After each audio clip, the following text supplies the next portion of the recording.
En Europa, el invierno llega a su fin y aumenta el número de refugiados que afrontan la peligrosa travesía a través del Mediterráneo. Un balance preliminar indica que la cifra de refugiados y de muertos se ha incrementado. Cada vez más países europeos optan por un aislamiento más severo. Gran Bretaña quiere frenar la inmigración ilegal a través del Canal de la Mancha en base a un acuerdo de más de 500 millones de euros con Francia. Alemania, sin embargo, quiere regular la inmigración legal ante la escasez de la mano de obra calificada en lugar de adoptar una postura de exclusión total. Por eso, en A Fondo nos preguntamos, ¿destino Europa? ¿Es posible controlar la inmigración?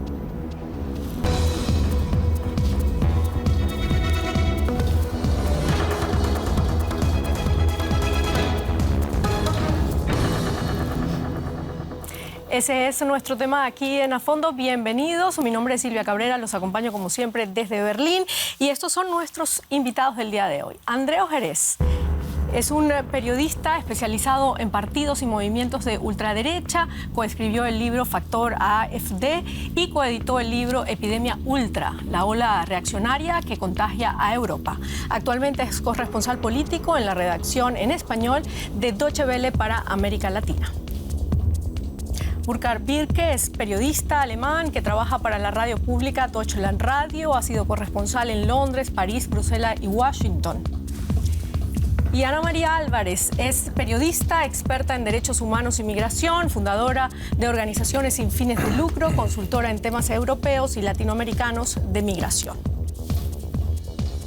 Bueno, bienvenidos. Muchísimas gracias por acompañarnos hoy en este programa para tratar este tema tan complejo y que tiene tantos años encima de la mesa de debate en Bruselas. Andreu Gerez, se habla de un boom migratorio. ¿Cuál es la situación realmente hoy en día aquí en Europa?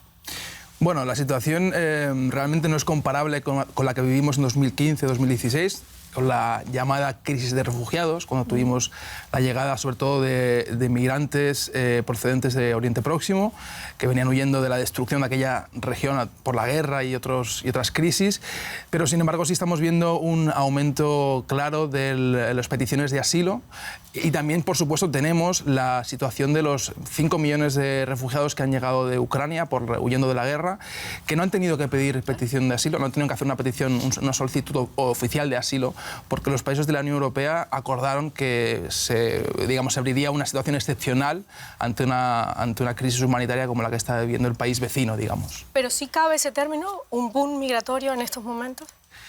Yo diría más que se trata de una situación de una crisis de llegada de gente que pide asilo por diferentes motivos. Y también diría que estamos ante una situación de agravio comparativo, porque por una parte tenemos la llegada de refugiados de Ucrania que han podido acceder a la condición de asiliante, o sea, de petición de asilado, sin tener que hacer una petición oficial. Y luego tenemos la llegada de otras personas que vienen de otros países que también sufren crisis, como puede ser Afganistán, como puede ser Irak, Siria, países del norte africano, que sin embargo no están teniendo la oportunidad que se le da a los ucranianos. Claro.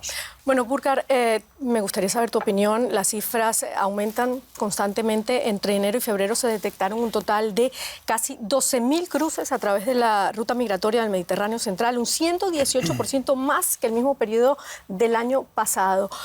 ¿Qué significa esto para Europa? Pues es un desafío, sin embargo, pero yo creo que primero quiero decir que la política de inmigración es de doble estándar.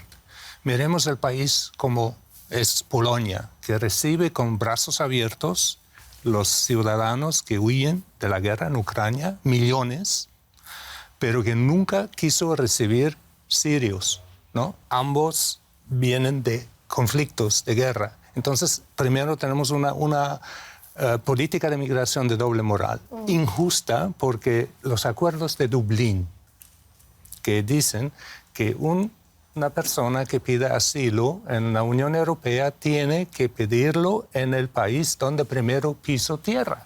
Eso es una carga injusta para Grecia, para Italia y para España, por ejemplo. Y yo creo que nunca se ha logrado una repartición de la carga de los refugiados justa. Y además es una política errónea, porque Alemania necesita, con su población que va disminuyendo. Necesitamos 400.000 personas al año de mano de obra, o sea, necesitaríamos inmigración calificada, pero no hay oportunidades. Claro. Entonces, yo creo que realmente la Unión Europea tiene que ponerse de acuerdo de encontrar una solución. Claro. Y el año 2016, si puedo terminar con esto, ha mostrado que Alemania sí era capaz de absorber más de 1.200.000 sirios y no hubo problemas, no hubo los grandes problemas que todos prognosticaron. Claro, o sea que ahí queda explícito eso es lo que tú dices, ¿no? Una política migratoria de doble moral. Ana María, ¿tú qué opinas? Veía que no estás muy de acuerdo con ese término del boom migratorio en este momento. ¿Por qué? No, porque, bueno, justamente expertos en migración vienen diciendo de que son cifras absurdas. Si compara los 12.000 solicitantes de asilo, los que vienen cruzando, ¿no?, con los 5 millones de Ucrania, no es absolutamente nada. Y tenemos que tener mucho cuidado que hay un plan europeo, y es por unanimidad, estoy hablando del Consejo Europeo, lo podemos hablar después, donde quieren regular el paso de migración a Europa, y Europa se va a convertir en una fortaleza para calificar cuáles son los buenos migrantes y los malos migrantes que quiere Europa. Ya lamentablemente yo ya no le tengo tantas esperanzas ni decirle a Europa que tienen que, porque ya tienen una, ¿Y cuáles serían los buenos y los malos migrantes? Muy claro, ya lo tienen clasificado. Las plazas vacantes de empresas de tecnología y de los en toda Europa, no solamente en Alemania. No solamente de tecnología, vienen también de otros sectores, pero son los migrantes calificados. Eso es lo único que quiere Europa. Andreu, ¿cuáles son las razones fundamentales que están impulsando esos flujos migratorios hacia Europa? Bueno, ya lo he dicho antes, en primer lugar tenemos la situación de Ucrania. O sea, es una situación, no hay que poner paños calientes, realmente es un reto para los países europeos que están acogiendo a tantos millones de personas. Pero no son solamente ucranianos, ¿no? En este caso, hablo del caso ucraniano, eso es lo que realmente está. En caso, por ejemplo, de Alemania, hay localidades que denuncian que están llegando a los límites de su capacidad de acogida. Hay también un elemento evidentemente xenófobo, racista, de rechazo de migrantes, pero la realidad es que en muchas localidades les faltan recursos, infraestructuras para poder acoger a esos refugiados que vienen de Ucrania. Luego tenemos la situación de los refugiados o de los migrantes o de la gente que quiere pedir asilo de Afganistán, por ejemplo. Recordemos que Afganistán está sufriendo una crisis humanitaria tras la llegada de los talibanes al poder, en la cual, por cierto, Europa y Estados Unidos tienen una responsabilidad directa, porque recordemos que el país estuvo, digamos, ocupado militarmente o controlado militarmente por una operación de la OTAN con Estados Unidos al frente. Tenemos gente que está viendo Oriente Próximo de diferentes países. Tenemos la crisis, la crisis del cambio climático, la crisis climática que están sufriendo muchos países en África, que está empezando a generar ya realmente flujos migratorios preocupantes, también porque al final la migración hay que regularla de alguna manera, la migración hay que canalizarla. Pero la Unión Europea no parece que esté en esa dinámica de intentar establecer un marco legal, sino que digamos que está entrando en una dinámica de aislamiento, de intentar securizar sus fronteras, intentar colocar muros, vallas en sus fronteras y de alguna manera rechazar un problema o negarlo directamente. Es decir, aquí no van a entrar migrantes, vamos a hacer, como ha dicho Ana, una política migratoria selectiva. Bueno, la situación es bastante delicada y hay algunos analistas, Burkhard, que dicen que estamos ante la próxima gran crisis europea con la llegada de estos migrantes. Pues, como ha dicho Andrés, sobre todo Ucrania en este momento, y para mí es obvio que la mayoría de los ucranianos que están en los países europeos, Polonia, Alemania, que tienen la mayoría, van a regresar una vez termine la guerra. Pero ¿cuándo termina la guerra? Esa es la gran desconocida, ¿no? Y los otros migrantes, pues es increíble que la Unión Europea no haya logrado formar una política de inmigración con un sistema de puntos de calificación como en Canadá, como en Australia. Y para mí es absurdo también de negarle, como en el caso de Gran Bretaña, que ya no forma parte de la Unión Europea, la entrada a afganos, a sirios que ya tienen familia allá, que hablan inglés. Y yo he visto casos también en Francia de gente que habla francés, pero tenía que pedir asilo en Italia porque ahí primero llegaron. Hablan francés, tienen que aprender italiano, la integración es mucho más difícil. Eso es absurdo. Donde tienen familiares, ya tienen un hogar, ya pueden llegar, se pueden integrar mucho más fácil. Y todo eso no se hace porque inmigración es una política nacional y los estados nacionales no quieren abandonar ese poder a la Unión Europea para hacer un concepto común. La Unión Europea y Gran Bretaña están cruzando el límite de la crueldad. Hacer que sirios que ya están viviendo en Gran Bretaña, por ejemplo, tengan que irse a Ruanda, eso es cruel y eso es inhumano. Y si esa es la temática que va a seguir Europa, porque esos 500 millones van para Alemania y van para Francia, porque ya son acuerdos de terceros países. Eso es lo que está pasando en Europa, incluyendo Gran Bretaña, porque ahí sí se ponen de acuerdo otra vez y el Brexit ya no importa. En eso sí todos se ponen de acuerdo y quieren seguir buscando más socios en África. Bueno, lo que tú acabas de decir, me quedo con eso. Es inhumano lo que está pasando acá y es que la principal puerta a Europa es la ruta terrestre de los Balcanes occidentales. Miles intentan cruzar a diario las fronteras que separan Bosnia de Croacia y Serbia de Croacia, Hungría o Rumania. Con respecto a las rutas marítimas, la del Mediterráneo central es la más transitada. La tragedia allí parece que no tiene fin. Desde el 2014 y hasta septiembre del 2022 fallecieron en las aguas del mar Mediterráneo unas 25.000 personas en su intento desesperado por llegar a Europa. El fin de una travesía hacia Europa. El barco sobrecargado se partió en dos a finales de febrero, cerca de la costa del sur de Italia. Una tragedia que se repite. El año pasado, según ACNUR, unas 2.000 personas murieron en su ida hacia Europa. La mayoría llegan en embarcaciones completamente abarrotadas desde Asia o África. Y cada vez son más. Este año ya se han registrado unos 20.000 inmigrantes solo en Italia, casi 2/3 más que en los 2 años anteriores. Pero muchos países europeos no pueden o no quieren acoger a más refugiados. Además, Italia aprobó recientemente una ley que restringe severamente la actividad de los barcos de rescate en el Mediterráneo. Lo único que se debe decir y repetir es: no deben huir. Es ante todo un mensaje ético: quédense en casa. Si no ves ninguna posibilidad de cambiar tu vida, probablemente tomarás la decisión de irte al mar. Lo siento, esta es la realidad. ¿Puede Europa evitar el creciente flujo de refugiados? Bueno, esa es la realidad, ¿no? La gente huye de las crisis en sus propios países, de la pobreza, de los problemas económicos, políticos.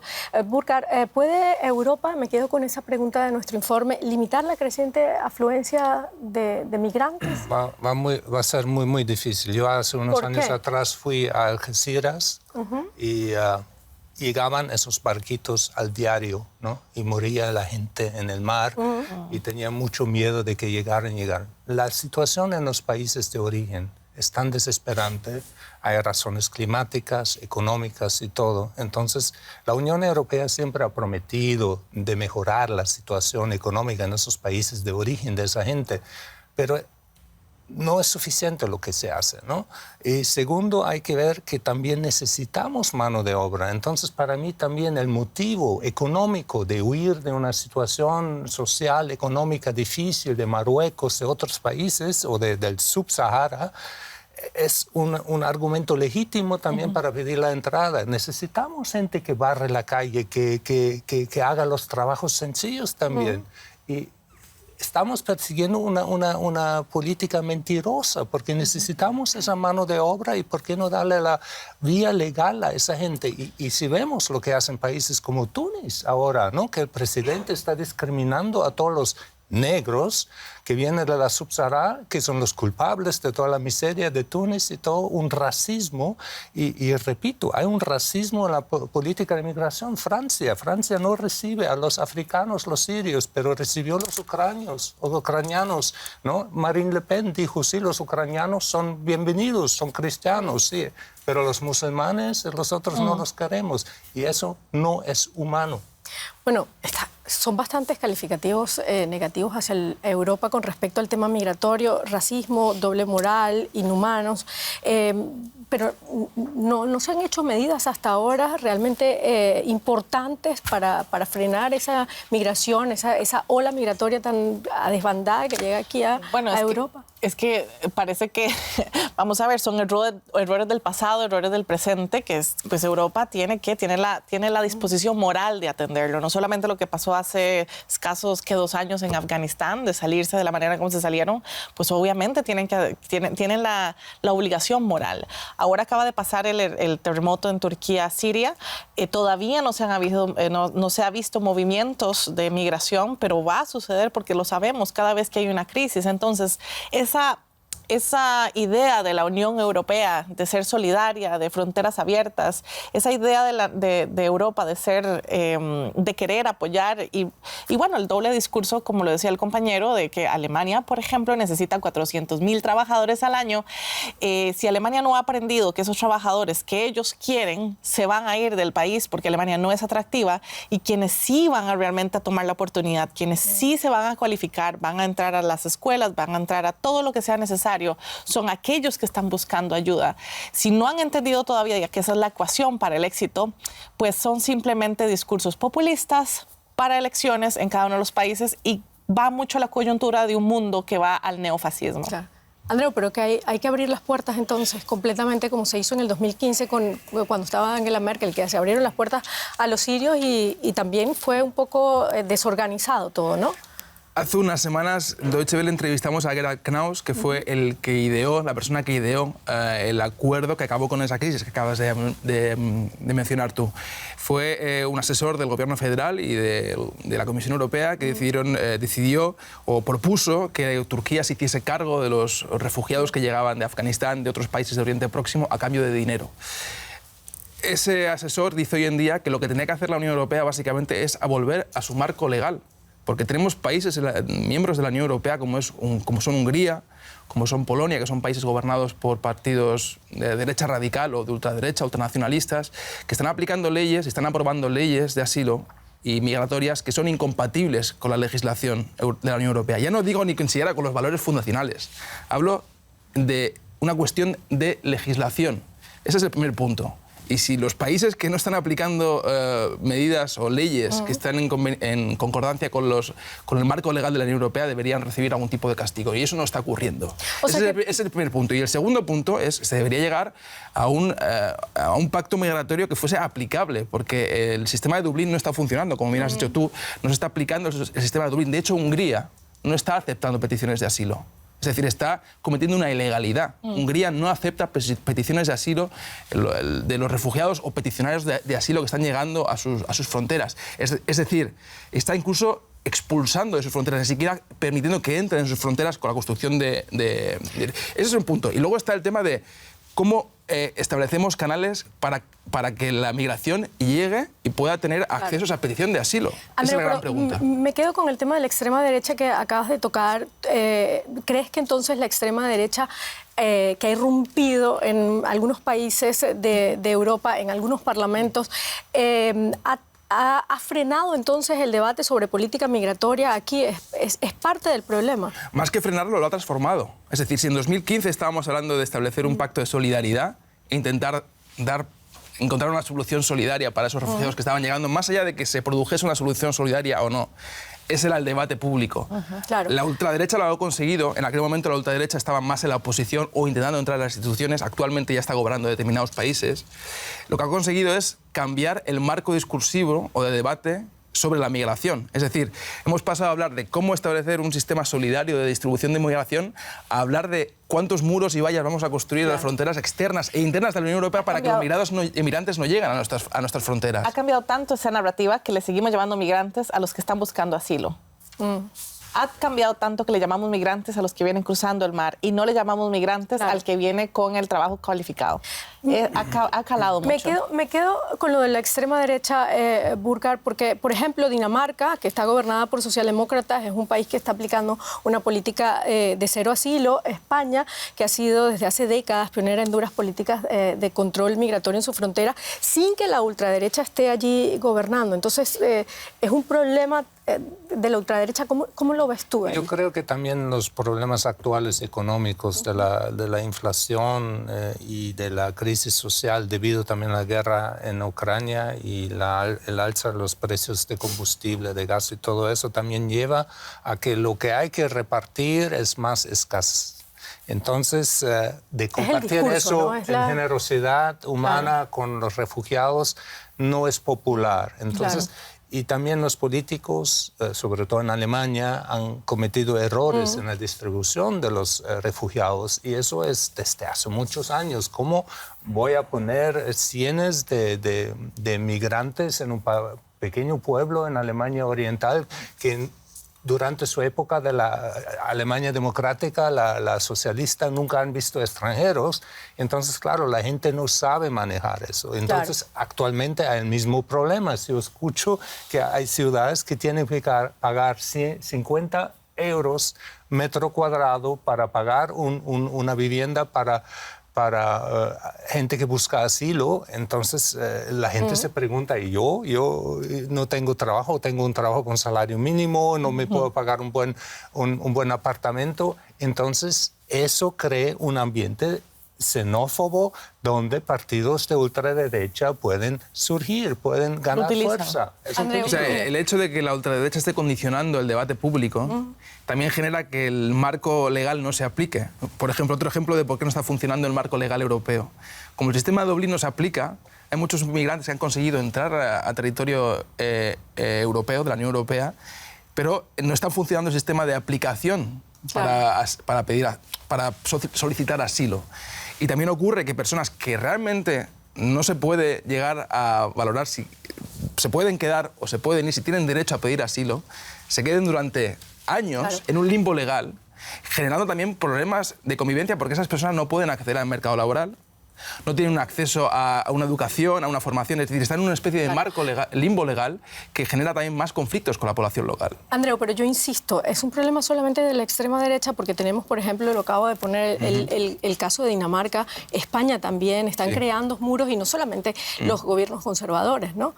No, es decir, ¿qué pasa con esos otros países? Cuando tienes partidos ultraderecha en el poder y partidos de ultraderecha que pueden acceder al poder, como es el caso de Vox en España, cuando están en el poder, tiene la posibilidad real de cogobernar el país. O puede pasar en Francia con Marine Le Pen. Eso hace que el debate público y político esté condicionado por esa posibilidad, por ese miedo. Y también eso genera que partidos de centro-izquierda o incluso de izquierda o liberales acaban aplicando legislaciones cercanas a lo que pide la ultraderecha o incluso utilizando discursos que se parecen a la ultraderecha. Por negociación y por populismo, básicamente. Claro. Es lo mismo que pasó en Estados Unidos. Todo el mundo pensó que con Trump y Biden iba a haber una diferencia en cuanto al trato a la migración y no ha cambiado nada. Seguimos viendo videos, seguimos viendo fotografías de la desesperación, especialmente los venezolanos y haitianos. Entonces, es lo mismo en Europa. Eso que acabas de decir es totalmente ¿Cuál crucial. es la situación, por ejemplo, con los muros aquí en Europa? ¿Cuáles son las vallas en las fronteras? Bueno, primero que todo, entendamos de que Frontex, que es la empresa, es una empresa privada que es privada concesionaria de la Comisión Europea, recibieron 11 billones de euros en inversión. Eso no solamente se transfiere en apoyar, bueno, cada país está creando sus propias mallas, sus propios refuerzos fronterizos. Los muros no necesariamente es un muro de ladrillo, son muros de división, de clara división, donde empieza, donde finaliza, policías, la presencia de la policía, en español, no, ahorita tal vez me ayuda, facial recognition, reconocimiento facial, tecnología de alta punta, digamos, o sea, que todo esto se invierta para parar a la migración y que no se invierta para recibirlos, tenemos un claro ejemplo de que los muros están creciendo. Pero esos muros son efectivos, porque es una pregunta, ¿son efectivos esos muros para controlar la migración? Porque además lo que vemos ahora es que los migrantes llegan por mar, no por tierra. Sí, pero miremos, cogemos el caso de Polonia, ¿no? Que Belarus dejó pasar muchos migrantes. Entonces, ¿qué hace Polonia? Construir 400 kilómetros de una malla muy fuerte para protegerse y para impedir el ingreso. Y eso combinado con una legislación nacional, desafortunadamente esa política es nacional, que prohíbe prácticamente, ¿Y la como Unión el caso Europea? de Hungría o Polonia, el asilo, y como lo quiere hacer ahora Gran Bretaña, que cualquiera que llegue en un dinghy, como llaman, en un barquito de esos, a Inglaterra, a Reino Unido, puede ser deportado inmediatamente porque llegó de vía ilegal, no puede pedir asilo. ¿Qué es esto? Una persona que está perseguida en su casa pide asilo. Claro. No tiene, sobre no tu le pregunta dan del entrada mar, legal. sobre tu pregunta del mar, perdón, hay algo muy claro. De nuevo, el muro también puede ser a nivel de políticas. La criminalización de las organizaciones que rescatan a los que se ahogan en el mar Mediterráneo es parte de ese muro.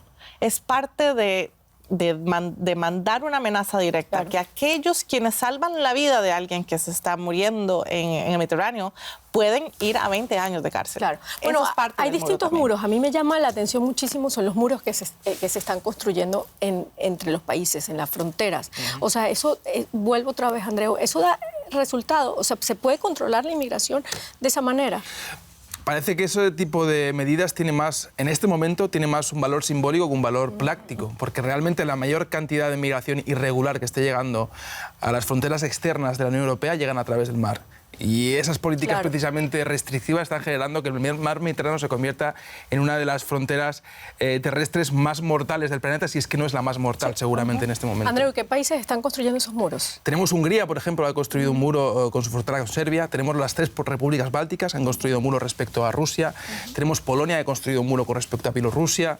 Tenemos las vallas de Ceuta y Melilla, esos esclavos españoles en el norte de África, que también de hecho esas mallas o esas vallas fueron las precursoras, digamos, dentro de la Unión Europea, y hemos visto un aumento exponencial de las vallas y los muros durante los últimos 15 años. Según cifras oficiales, si en 2014 había unos 315 kilómetros de vallas y muros construidos en las fronteras externas e internas de la Unión Europea, actualmente son más de 2.000.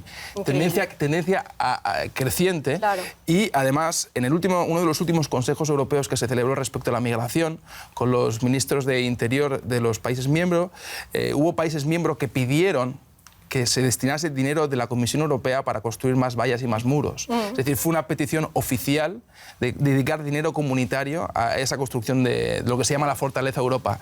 Y la respuesta de la Comisión Europea fue interesante porque no respondió ni sí ni no. Simplemente dijo que estaba dispuesta a financiar infraestructuras, que es una palabra relativamente vaga y que deja entrever que antes o después puede ocurrir. Lo que dice Ana María un poco, ¿no? O sea, ese discurso populista, ¿no?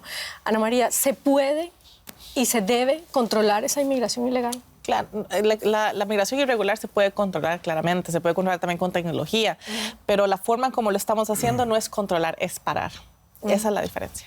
Bueno, en Bruselas no hay consenso todavía sobre una política migratoria común para los países miembros. Algunos han comenzado a actuar en solitario. Francia, por ejemplo, ha pactado o sellado un acuerdo con Reino Unido para luchar contra la inmigración ilegal. Por cierto, el gobierno conservador liderado por Rishi Sunak ha sido muy criticado por su nueva ley migratoria. Este apretón de manos sella tiempos más difíciles para los refugiados. Francia y Gran Bretaña quieren poner fin de una vez a la inmigración ilegal en el Reino Unido, con un acuerdo. El primer ministro británico promete a su homólogo francés más de 500 millones de euros.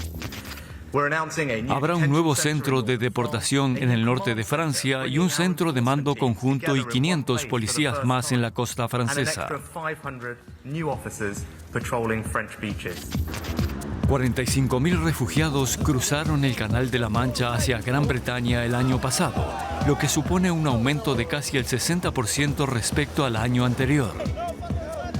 Llegan en lanchas neumáticas a pesar de la advertencia del gobierno británico. Los que vienen aquí ilegalmente no pueden quedarse. Según la nueva ley de asilo, los inmigrantes se enfrentan a la detención, así como a la deportación a Ruanda u otros países, pero esto ha fracasado hasta ahora debido a los obstáculos legales. Los críticos temen que se esté socavando el derecho a solicitar asilo. ¿Se convertirá la dura política de asilo británica en un modelo para la Unión Europea? Bueno, antes de pasar a esa pregunta, me quedo con ese mensaje del gobierno británico. Los que vienen no pueden quedarse. Ana María, ¿cuál es la apuesta del gobierno de Sunak para poner fin a esa inmigración ilegal? Es muy interesante que lo preguntes porque en los últimos días miembros del gobierno de nuevo británico han comenzado a utilizar las redes sociales y decir hay más de 100 millones de posibles solicitantes de asilo que pueden llegar a Gran Bretaña. Tenemos que pararlo, lo cual no es cierto. Solamente, de hecho lo tengo en la mano, 75,000 personas son las que han aplicado asilo y las que han atravesado el canal inglés. Entonces yo creo que esa exageración de las cifras, además de que es irresponsable, es una vía más para, como hablábamos anteriormente, para parar esta migración. Y además era ya un tema pendiente de otros gobiernos también de regularizar o de parar la migración entre el canal inglés. Entonces, esta promesa a Francia es una forma de lo que hemos visto también en América Latina, lo que hemos visto anteriormente, de socios con terceros países. Quienes reciben más dinero, lo que hablabas ahora al inicio sobre Turquía, quienes reciben dinero para lidiar con el tema. Entonces, eso es un tema populista, es un tema que ya estaba pendiente y lo vemos los expertos en migración con mucho daño a seguir inflando esas cifras, porque de estos 100 millones de personas que ellos hablan, 69 millones son desplazados dentro de los mismos países. O sea, ni siquiera es un número real. Andrea, ¿por qué crees tú que este pacto entre Reino Unido y Francia ha llamado tanto la atención? Ha sido como un escándalo que se ha creado aquí en Europa, porque no es la primera vez que países pactan para frenar la migración. Está el caso, por ejemplo, con Turquía también. No sé si tal vez sea el trasfondo del Brexit lo que ha generado más atención al respecto de este acuerdo, pero en todo caso apunta hacia la dirección de que los europeos estamos convirtiendo las políticas migratorias en una especie de bazar en el cual queremos solucionar nuestros problemas comprando. ¿Quién gestiona nuestra política migratoria? En el caso de España, la gestión la estamos dejando al norte de Marruecos. Es decir, está siendo Marruecos quien está infringiendo o está violando los derechos humanos de los migrantes. En el caso de 2015-2016 fue Turquía quien se hizo cargo de esos migrantes que querían llegar a Europa. Y así sucesivamente. Tenemos también un acuerdo de la Unión Europea con Libia, que es un Estado fallido. Recordemos que Libia es un Estado fallido y se está externalizando la gestión de los migrantes que quieren llegar a las fronteras, a las costas europeas, en manos de un país que ni siquiera está en disposición de gestionar sus propias fronteras. Entonces, el mensaje es evidente. El mensaje es: no vamos a llegar a una política migratoria común, vamos a solucionarlo con transferencias económicas. ¿Tú qué opinas? Sí, bueno, yo estuve en Dover, yo vi los dinghies llegando, yo hablé con la gente y las cifras están claramente infladas. Eran 45,000 pidiendo asilo el año pasado que cruzaron de esta vía con esos barquitos. Y es un tema del Brexit, porque los conservadores en Gran Bretaña prometieron de limitar la inmigración y no lo hicieron. Pero esas cifras, comparado por la población, comparado con Alemania, son ridículas. Y Gran Bretaña igual necesita mano de obra. Claro. Y esa gente habla inglés y todo. Y comprando, eso se ha hecho ya años. Ya tienen acuerdos de varios años pagando a policía frontera francesa controlando y no son capaces de realmente controlarlo. Y ahora esa política de mandar a la gente a Ruanda, ¿no? A quien le pagaron también 500 millones de libras, según me acuerdo. Eso es ridículo. Pero dicen, algunos del gobierno del Reino Unido dicen que no solamente es para luchar contra la inmigración ilegal, sino también para luchar, por ejemplo, contra esa red de tráfico de migrantes. Exactamente. En este caso... Los traficantes sí, pero no los deteriora. Los traficantes van a seguir surgiendo entre más alto el muro. Sí. Entonces, eso es la importancia de regular la migración para poder evitar que esos traficantes existan. Pero al pararlo, los traficantes van a seguir ganando más dinero porque son los únicos que van a hacer días. ¿Cómo regular la inmigración? Bueno, una forma muy clara de regularización es lo que pasó el año pasado con los ucranianos. La forma en cómo se repartieron en los países, la forma en cómo se reciben, la forma de las cuotas. Bueno, Angela Merkel mismo lo pidió en el 2015 de tratar de repartirse a los sirios, tal cual que no fuera solo Alemania. Ya a partir de ahí podemos comenzar a hablar de una regularización. Pero bueno, no la tenemos. Si es tan fácil, ¿por qué no se ponen de acuerdo entonces? Populistas. Yo no creo que sea una cuestión sencilla, es una cuestión compleja, de hecho. Pero negándola tampoco la vas a solucionar. Sí. Y la sensación ahora es que los estados están negando a través de esa construcción de la fortaleza Europa o ese refuerzo de la fortaleza Europa. Y la migración tiene que tener una regulación. Pero para eso tienes que aplicar una legislación que no se está aplicando y para eso tienes que llegar a un acuerdo también de los países, de los Estados miembros. En muchos casos están negando el problema e insisto otra vez, se está llegando a la solución de aislar físicamente a Europa, convirtiendo el Mediterráneo en, de nuevo, la frontera física más mortal del planeta. Eso no solamente es un problema legal para Europa, también es un problema de sus valores fundacionales. Es lo que iba a decir, o sea que la Unión Europea, como se entiende, se desvanece entonces, ¿no? No se desvanece, pero desde luego la actual Unión Europea no está en concordancia con sus valores fundacionales. No. Que queremos ser referencia moral en el mundo, pero a la hora de practicar nuestra política migratoria estamos contraviniendo nuestros propios valores fundamentales. Es muy claro lo que hay que hacer. Primero, cambiar la regla de Dublín. Por ejemplo, Grecia tiene condiciones inhumanas para recibir los refugiados porque es el primer país donde pisa mucha gente en la tierra. Recordamos Moria, que los mismos refugiados incendiaron a causa de las circunstancias inhumanas de ese campo de refugiados. Cambiar la regla de Dublín, hacer una cuota según la fuerza económica y la población de cada país europeo. Igual que ahora se podrían destruir los fondos regionales y sociales de la Unión Europea, bueno, se distribuyen los refugiados y el que no participa, como Hungría de pronto, como debe ser, pues no recibe parte de los fondos. Pero nadie tiene la audacia de realmente progresar eso. Hace años, cuando yo era corresponsal en Bruselas, todavía aún discutimos el mismo problema y no avanzamos ni un milímetro. ¿Hay países más abiertos a llegar a acuerdos sobre este problema migratorio o están todos alando para su propio lado? Lo que me preocupa de lo que estábamos viendo estas últimas 2 semanas es un consenso casi que unánime en el Consejo Europeo.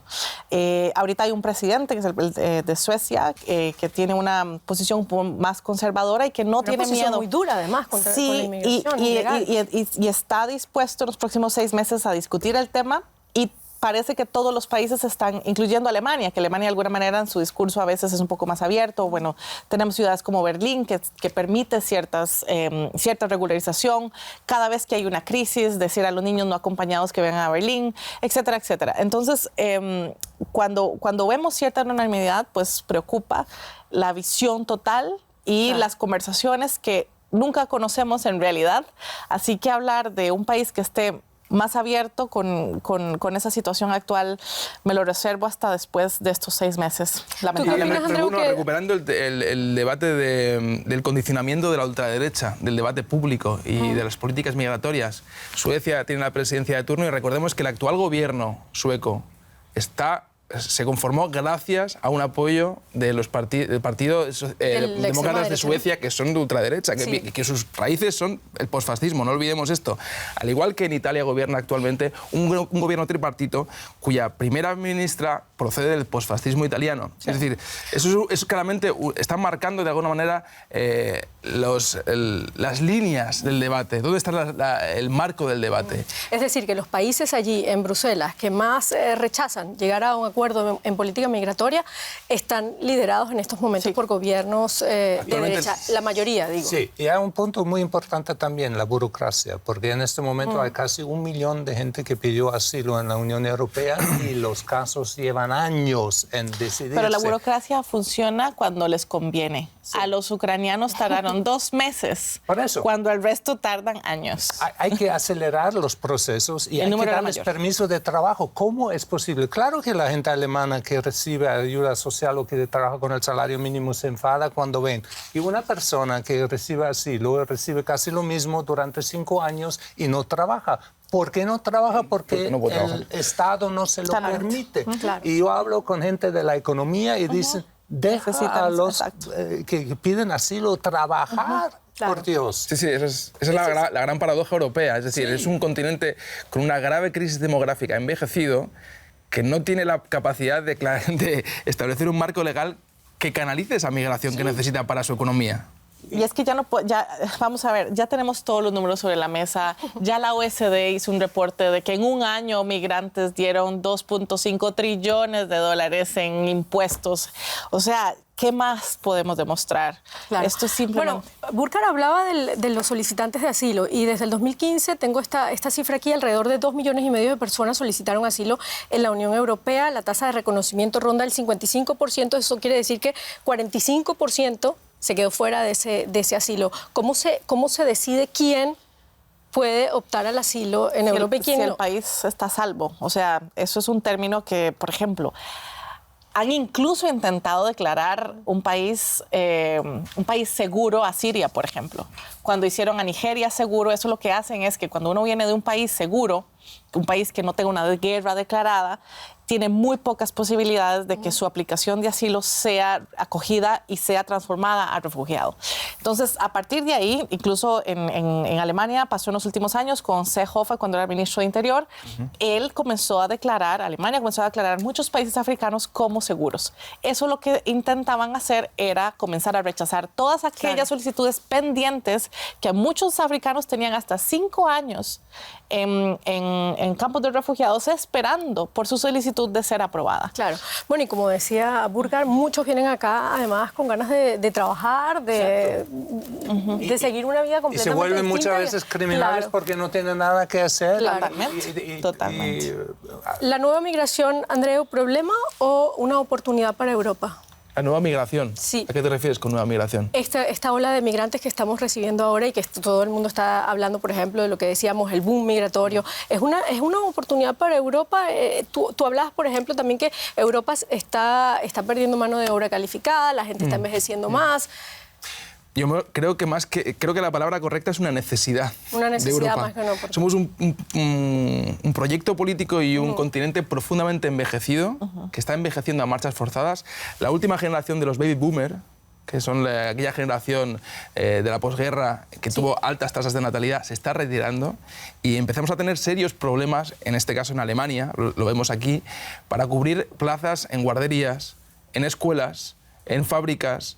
Es decir, la migración genera conflictos. Esto es... Claro. La historia ha demostrado que la migración genera conflictos, pero en este caso es un conflicto necesario. La Unión Europea necesita migración para sobrevivir como proyecto.